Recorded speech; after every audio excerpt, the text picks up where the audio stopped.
Grace, I did tell you I was going to publicly humiliate you wherever you are. Okay, so yeah, that's some funny stuff. Let's talk about something that we all love to talk about, even though we'll never admit it, even though that's kind of what goes on, and that's that bullshit thing we like to call love. Oh wait, that happened. Yeah, a couple times. Like, oh yeah, love, it's so fun. Stalkers. Stalkers, Wayne says. I find that so funny. Okay.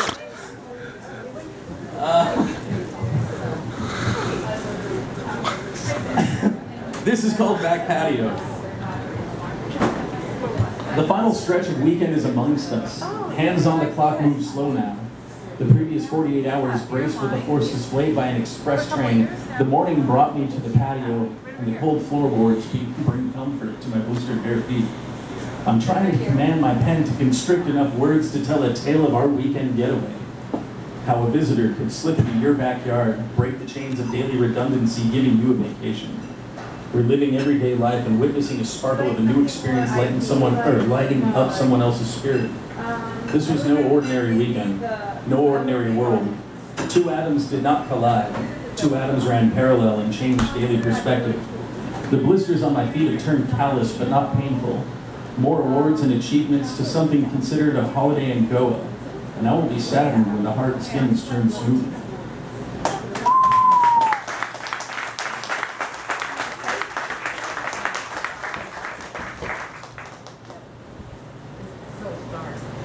I'll do another quick little one. Okay, this one's called Moon Blinds. It's kind of racy. Kind of racy. That's how it is. Sometimes love has sex and shit. What? I do? No. That comes later. And I see no dollars flipping my way. Don't make any promises you can't keep. What? I have stripped involuntarily on this stage on numerous times. Feels like we're holding you to it. All right. Tired bodies, jostled hair, and a pool of sweat reminds me the moon watched us dance last night.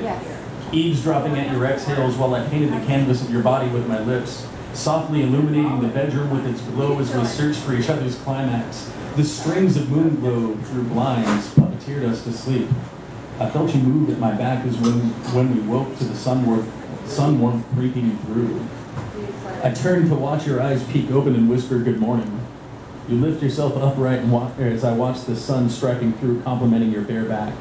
I lean over and command you to lay back down using no words, so the sun does not get jealous of what the moon witnessed. Just get back in there? Or? Oh. Okay, that was all like romantic love stuff. Now here comes the bullshit. That's bullshit. I don't know why I did that and drank water. That was just stupid.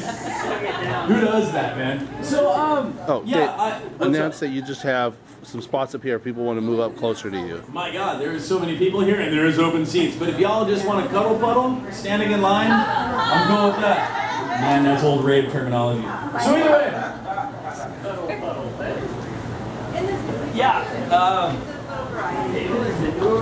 I used to DJ raves. They were fun. So yeah, and drug-free, right? Yeah, definitely drug-free, absolutely drug-free. This one's called Sucker. I walked through the fire swamp and found the only tree stemming branches of love. I stole a premature limb in hopes of growing a passion forest the day I met you. I wanted it to grow for the sole purpose of dropping a seed to spread our lesson. A sucker. Appropriately described as an abstract growth from original root structure, I am sorry. I should have pulled back when I knew the root was insecure from the beginning, but when we had sex in the tropics, powered by loneliness and friendship, I should have known that stone was better left unturned. We now wear that stone as concrete shoes to sleep in the ocean by Maui. A mob mentality we use to explain how we taxed our relationship using brass words as knuckles to strike our temple of love. Lover, I meant it when I blurted out, I think I'm falling in love with you. After we finished wrestling between the sheets, you turned to look at me and asked why. I told you everything I knew about you as a friend and now a member of your seduction. I told you You were as weak as you pretended to be strong. You stared at me and said, nobody was supposed to know that. This moment did not pass. Instead, time slowed down as you sobbed out your bloodletting directly inside my collarbone pocket, making it a deadpool which safely held your cries for the next 4 years, and I am now drowning. Drowning in the memory of something I should have never allowed to sink in, because the lake you found comfort in is now dried up like the salt flats, and I am bitter. Bitter you left when my life got rough and I needed your comfort, saying I will always be your best friend as we head back to the fire swamp where this all sprouted from, proving my passion for us to be an isolated desert. I used the sucker to cane my back while I trekked through the desert with the unforgiving sun as my only companion, and I am numb. Or am I just another number for you to call upon when you need redemption for your sins? Acting as your personal savior because my pure heart is tainted and compelled to forgive. Your personal Jesus wearing a crown of thorns, etching permanent scars on my forehead, painting a prison cell, trapping every thought of you and the times that we shared. I used to call you Sugar High. When our hips moved together as one, I felt the rush of a child in a supermarket-sized candy store feeding off of your sweetness. But now I am diabetic and I think I overdosed on your insulin, constantly walking in a state of delusion to get my sugar levels under control. And control has always been our weakness because we both want the upper hand. And we never achieved our control of problems with our drinking issues or the unexplainable volume of love we shared during the good times. But when times got hard, we jam-packed a garbage truck of emotions that I trailed behind me. We finally dumped that truck at a lake house on Memorial Day when we broke up. That calendar day could not have been better titled. After you said we were no more, I drunkenly stole the neighbor's kayak, paddled out to the center of the lake, and flipped over wearing no life preserver. I watched you pace the shoreline, screaming during my 20-minute swim back to shore. When I arrived, you yelled with tears streamlining down your face, proclaiming you did not know how to live without me. It was at that moment I knew you would eventually move on, all the while spreading your legs like wings in hopes that I find safe harbor inside of your empty nest. But ill-fated for you, I do not have that kind of imagination. However, I want you to know I will always love you, and I will always wish for your safety. I simply could not pace your shoreline in hopes that you return to our beach. Instead, I retreated back to the fire swamp and climbed the tree of love, carrying only the sucker with me. I waited for a bird to land upon our branch, then asked him to fly to your house and watched over you. So when birds annoyingly chirp at your window, waking you up in the next morning while you lie next to your new soulmate, that is me, casting off something to guard you from the branch of a sucker. Woo! Yeah! Shake it off! Bring the venom, boy. Anybody want to hear some funny shit? No! I haven't done funny shit in a while. Yeah, well, it's funny relationship. So, this is an oldie but a goodie. Are you over there talking about my trust issues right now? Oh my fucking god! What is happening? He's got trust issues. Can you not tell through his drunken poetry? The only thing he likes is an insignificant bottle of Jameson. He's a nice guy. Just for...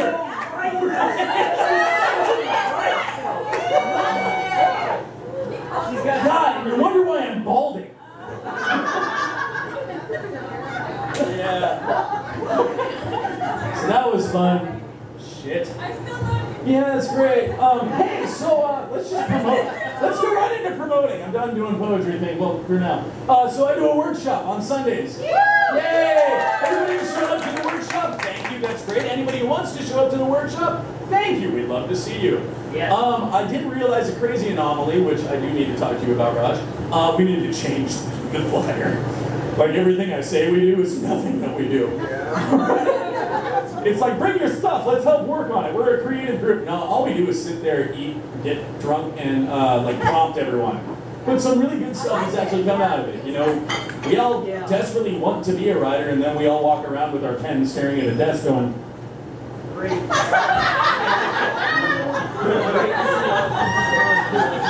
I know I've got a good thought here. So yeah, basically the Writer's Workshop is kind of designed to just help prompt things, and it's been great. It's been really fun. Yeah. Give me a prompt right now. I'll bring it in Sunday. Okay. You show up on Sunday and I will prompt you. Okay, That's what you just did was a premature ejaculation. If that's okay. Liza's so forgiving, that's why Jane calls her the terrorist. So, yeah, but either way, me and Emma both host it. It's every Sunday at Monte's Pizza. Starts at 5, ends at 7. Find us on Facebook, like us, get updated with the stuff. And even if you don't plan on it, could you please find us on Facebook and like us so we can self-promote without having to pay money? We can't pay for it. Yeah, Facebook is so capitalistic now. They want you to post it with money. By the way, I'm looking into the camera. Fuck you, Mark Zuckerberg. Yeah. Seriously, you went capitalist. Nah, I'm joking. I'm still using your stuff. Yeah. By the way, this will be posted on Facebook. So either way, let's get back to the funny stuff. This one is called the Purple Unicorn. No. Yo! They don't exist. They really don't. Yes, they do. Yeah, they do not and stuff. Okay.